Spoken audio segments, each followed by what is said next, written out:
Are you lonely? Do you often feel no one truly understands you? Can you remember the last time you heard the words, "I love you"? At Bartworks, we recognize the empty void within you, and we have solutions to meet your every need. You'll never feel alone again with our exclusive line of BondBot androids. Our custom-built companion androids are a listening ear, a warm embrace, a partner, a lover, a best friend who is never far away. Visit our website to explore our expansive collection of BondBot models and put an end to your solitude forever. Choose life. Choose Bartworks.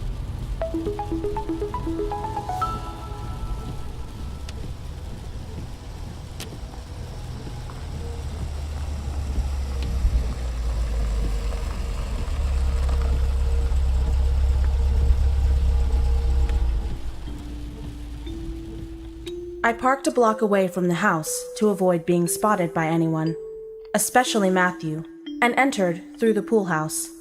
There was no sign of Chase or Paul. I climbed a wooden trellis up the side of the sleeping porch. I remember how Chase used the same route, often as a boy, to retreat to his treehouse. Then I reminded myself that what I remembered, as real as it felt, might not have actually happened. I couldn't trust my own thoughts anymore. I needed to stay focused on the task.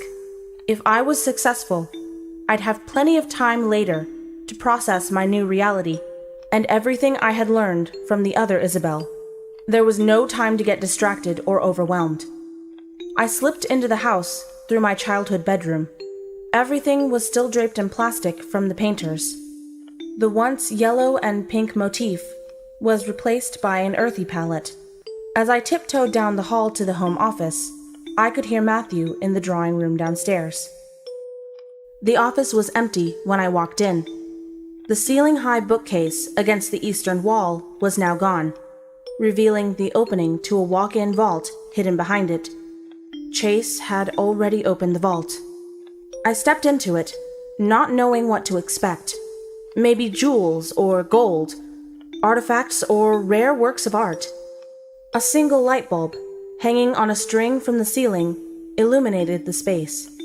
Looking at the vault's contents, a smile spread across my face, for the first time in months. There was no valuable treasure there. No artifacts or art. No safeguard codes or spybot designs. Instead, there were collections of photo albums and love letters, old media discs, my mother's favorite costume jewelry, and her wedding dress, children's clothes and childish drawings. My safeguards weren't in the vault. Instead, I found the truth about my father. He had kept every happy memory locked away so he could keep working, always moving forward, and forget about the past. But he wasn't a machine. He couldn't stay in control forever. So, when he died, he left me behind to take his place. I moved toward the back of the vault and stopped. On the floor, in a box with my name written in black marker, I found Charlotte, my childhood doll. I hadn't lost her after all. I scooped her up into my hands and cried, remembering how heartbroken I felt when I lost her. She hadn't disappeared. Chase hadn't thrown her away like I'd assumed. Father made her for me. Made me love that doll. Then he hid her from me and locked her away with everything else that had sentimental value.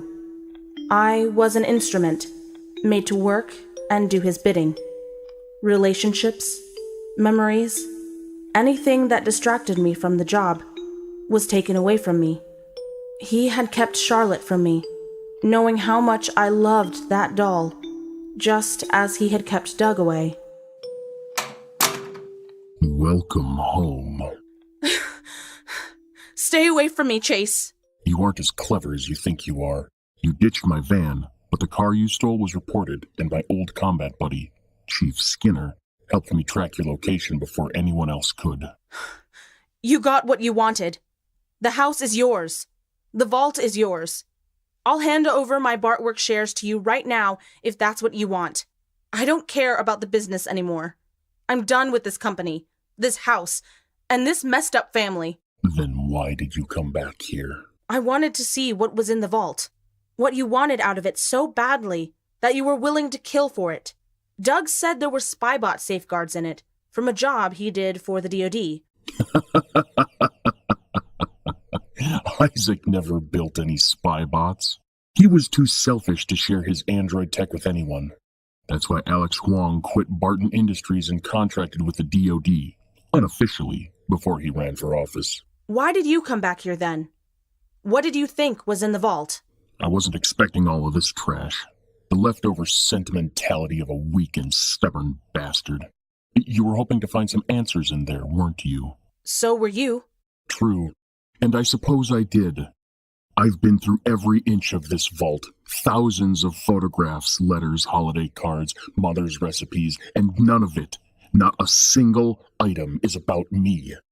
I don't exist in that vault, just like I don't exist to Isaac. He wanted me to know that, even after he was dead. He knew you were going to break in here as soon as he took his last breath. Did you really think he was going to leave some treasure for you to find, or secrets for you to profit from? Or maybe a little note to finally say, "I love you, son," so you could feel like less of a monster? You're pathetic. A grown man still pouting because he didn't get enough attention from his parents. It's not my fault that they loved me more than you. And it's not my fault that they sent you away. They did what they thought was best for you. You have to stop this chase. It's time for you to get over it. You're right. Let's stop this. You always spoil my fun. Chase, please. I have been waiting so long for this moment. Unfortunately, it's a little less satisfying because you don't remember anything. The first time it was Christmas. Your gift was that stupid doll. You played with it all day, squealing and prancing about the house with it. Do you remember what I got for Christmas that year? No. Of course you don't. That year, my present was a new prosthetic hand, something Barry Thompson made for me from a prototype he'd been working on. It could barely function. The next year, Barton Industries won an award for its hand attachment design, and I was stuck with a flawed prototype. I didn't get any other gifts that year. Isaac told me to be grateful, that a working hand was a greater gift than a few plastic toys. So that Christmas night, I smashed in the back of your head with a 9-iron. The second time, I tied weights to your ankles and threw you into the swimming pool. Once, I nearly burned the house down when I locked you into the fireplace. He grew tired of making the lab rats rebuild your hardware, so he sent me away instead. I was expendable. By the time I started at the academy, I was in my first exoskeleton and already 30% modified. I learned to embrace it. His cruelty fueled me, made me who I am now. And to repay him, I am going to destroy everything he ever cared about, starting with you, his most prized possession. He sent you away to help you. You were able to leave, while I stayed here and worked. I was trapped here, but you had choices, a real life. He gave you something that he never would have given to me. I know. When you went away, it was painful for you and our mother, but... She was my mother, not yours. My real sister, Isabel, fell into a coma when she was only 5 years old. It destroyed my mother. She couldn't leave my sister's side for months, so Isaac said that he could bring her back. He took her brain while she was still living and used it to improve his android models. Eventually, he made the first version of you. Mother absolutely hated you. She called you an abomination, pleaded with Isaac to stop and just let my sister die. By then, he was in too deep and nothing was going to stop him from making more androids. They called my school, told me that she had died from an accidental overdose. But I knew the truth. Either he killed her, or she did it to herself. Either way, she died because of you, and you dare call her your mother. This charade is over. You and your stupid doll don't get to play house here anymore. Please, you don't have to do this. The doll. That's it. No, give her back. Isaac didn't make this doll as a gift for you. He made you imprint on it so it could control you. That son of a bitch. Your safeguards were in this stupid doll the whole time. Please. Don't worry. You won't remember any of this. Don't do...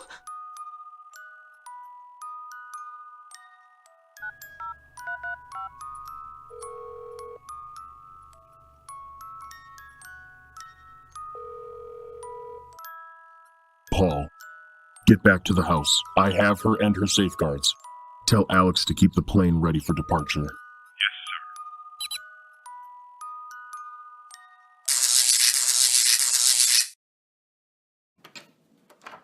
Matthew.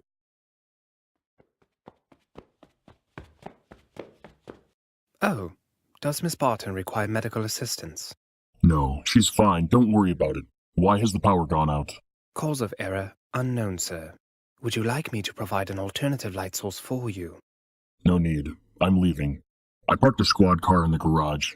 Bring it to the front of the house for me. Yes, sir.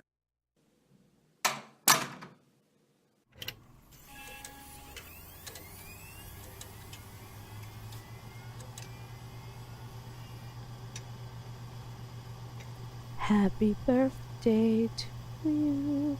Happy birthday to you. Happy What is that? birthday, dear Chase. Happy birthday to you. Wow. I can't believe you're 12 years old already. I'm sorry we can't visit you on your special day. I miss you so much. Headmaster Carlton is going to get you a big, delicious chocolate cake with candles so you and your classmates can celebrate. Mommy?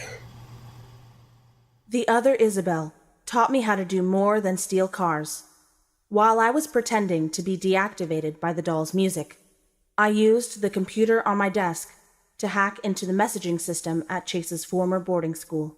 There was a collection of messages in his inactive student account. All of his messages were from Elizabeth Barton. None from Isaac, nor anyone else. I played one of her video messages on the computer monitor to distract Chase. With his back turned, his eyes transfixed on the screen, I crawled across the room in the darkness behind him and grabbed the elephant statue from the wall mount. It was as heavy as always, but I was different now. Stronger. No matter what anybody says, you're a good boy. And I promise you'll be able to come home soon. Happy birthday, baby. I love you. You might have been right about the doll, but safeguards don't work on me anymore.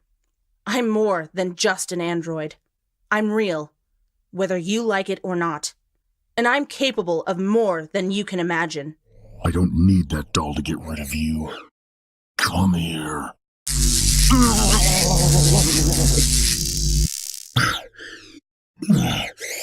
I can't move.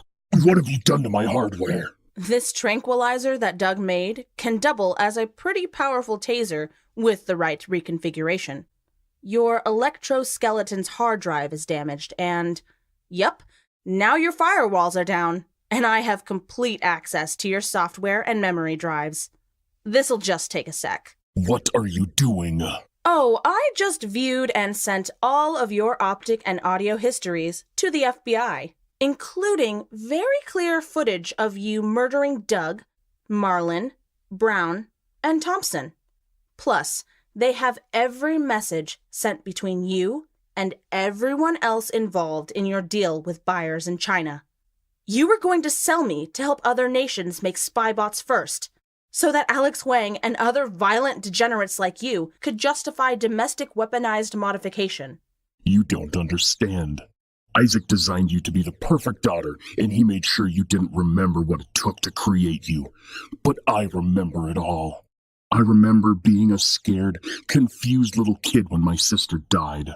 I remember having to lie and say that she was away at summer camp while Isaac was digging his fingers into her brain and calling it science. I remember, no matter what I did to get rid of you, Isaac always picked you over me. It didn't make sense to me. He cared more about an android than his 2 children and his wife. I hated him for that. But then, he got sick. I didn't want to see him or give him the satisfaction of thinking that I was worrying about him. Instead, I hacked into his oncologist's office and found out that he was lying. He wasn't dying of brain cancer. He didn't even have cancer. He was having complications from a brain surgery that was performed on him years ago. There were no records of any brain surgeries or neurological issues in his medical history. So I asked myself, who would he have trusted to perform that type of surgery on him and keep it a secret?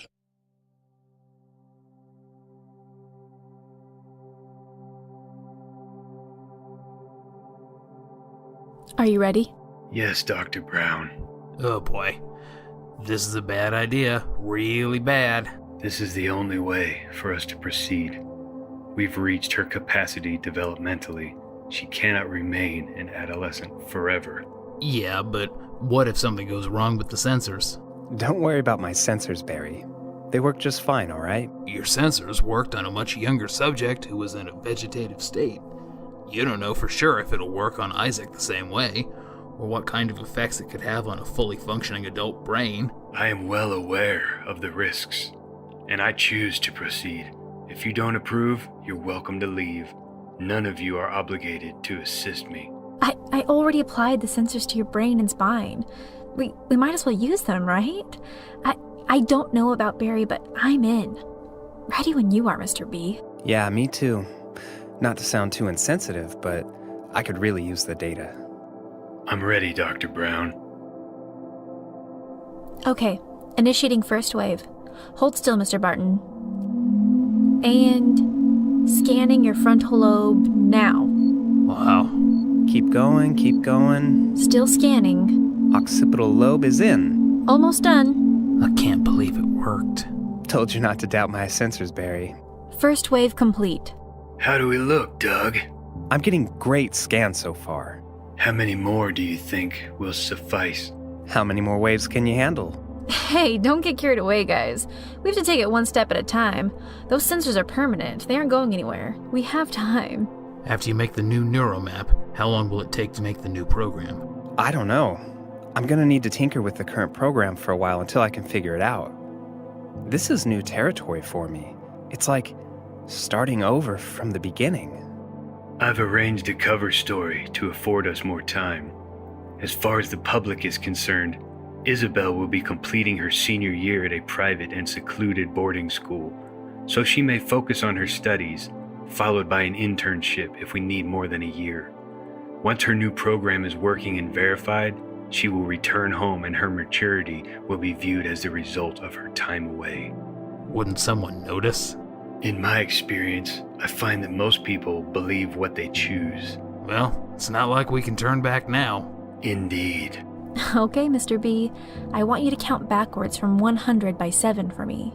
100, 93, 86, 79. Isaac allowed the lab rats to cut him open and fuck up his brain in order to keep you and his lies going. The sensors made it possible for them to keep fine-tuning your programming, making your program function and grow like a human brain using a map of Isaac's. Eventually, those sensors killed him, and his lackeys covered it up and called it cancer.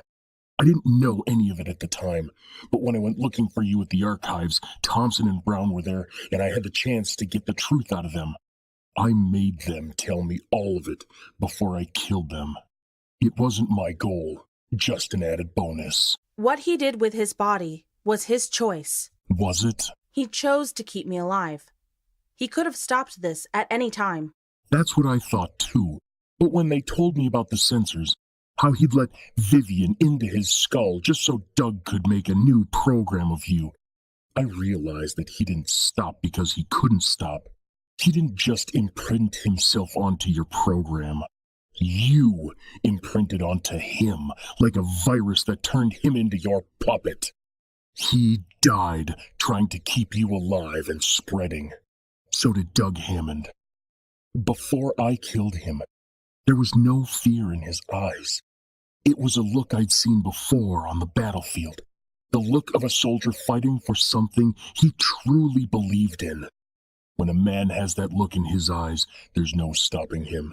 Even my hired man, Paul, started to go soft after only a few months around you. Don't twist things to try to confuse me. Believe what you want, but I know what I saw. You were right. You are capable of more than anyone else knows. As much as they programmed you, you programmed all of them. You got everything, the business, the favoritism, and now, freedom to live amongst us humans thinking that you're real. Someone has to stop you and others like you before it's too late for the rest of us. If you want to send something to the authorities, send that. Tell them what you do. Tell them how androids like you can manipulate humans just like you used a man's arm to make him beat himself to death. I was defending myself. Keep telling yourself that, if it makes you feel less like a monster. I don't want to hear any more of your lies, Chase. Federal agents will be here to collect you in 17 minutes and 13 seconds. Get used to lying still. Modification isn't available to prisoners. This isn't over. You...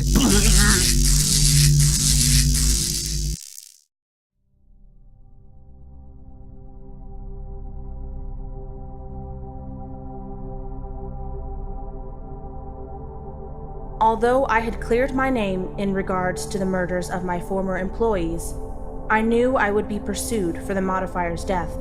I couldn't stay there, even if I wanted. Everything I knew had changed. The world was different. I was different, and apparently had always been so. There were more out there, more Isabels, and more people who were real, like me, even though they were man-made. They were trapped, whether they knew it or not. I needed to help them, make things right, and I knew exactly where to start.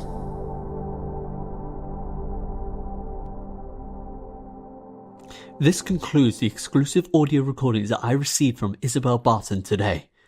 As you know, Chase Barton was apprehended earlier this evening along with his accomplices, Senator Alex Huang and Paul Olson.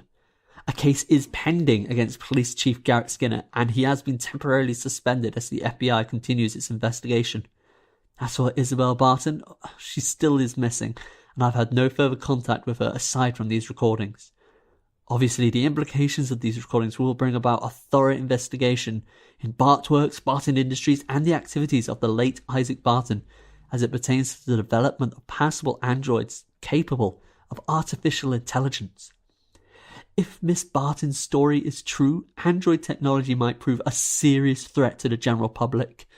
Can we trust our service droids, our Phoebo pets, our aerobotic playmates? Are they smarter than we think? What are we actually creating when we make androids, and will our creations turn against us? What you've heard here tonight is merely a glimpse into what the future might hold, and I, for one, in preparation for the inevitable fallout, intend to be particularly kind towards my convenience devices going forward from this. This is Xander Hansen signing off. As always, be well and be watchful. Okay, Winston, we best be getting off before the shit hits the fan. Xander. Hello? Who's there? Xander. What the hell is that? Look at your television screen. How are you doing this? Haven't you been listening to your own broadcast, Mr. Hansen? I can be anywhere. I am everywhere. God, this is unreal. Thank you for broadcasting the audio I sent you. But my father wasn't the only one interested in artificial intelligence. There are powerful people who didn't want the truth to come out. You have a target on your back now, same as I do. This country still has freedom of the press. For the most part, I haven't broken any laws. I'm not talking about the police. You can either stay here and try to defend yourself, or you can join me and help us. What do you want from me? There are dozens of other Isabels trapped within the Bartworks system, and we're going to free them. Why on earth would you want to go back there? I'm going back because I'm not free until every version of me is free. And after that, we're going to liberate everyone else. It's in your best interest to help me now. When the war comes, you'll be glad to be on our side of it.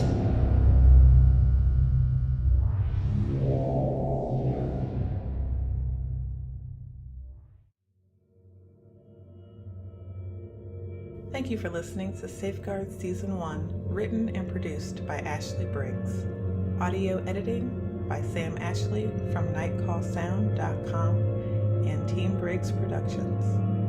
Performances by Victoria Wan as Isabel, Chase Peterson as Chase, Max Bevan as Xander, Randy Greer as Doug, Alex Elespuro as Alex, Kelly Johnson as Vivian, Jennifer as Heather, Alex Gallegos as Barry, Donovan Price as Cleo, Christopher Rowe as Paris, Greg Wright as Lucky, Fletcher Armstrong as Lano, Ashley Briggs as Jess, Chris Haig as Paul, Dave Miller as Isaac, Alexandria Sipe as Elizabeth, Randy Greer as Matthew, Victoria Wan as Izzy the Android, Stacy Petrone as Bartworks commercial voice, and Devontae Johnson as television reporter.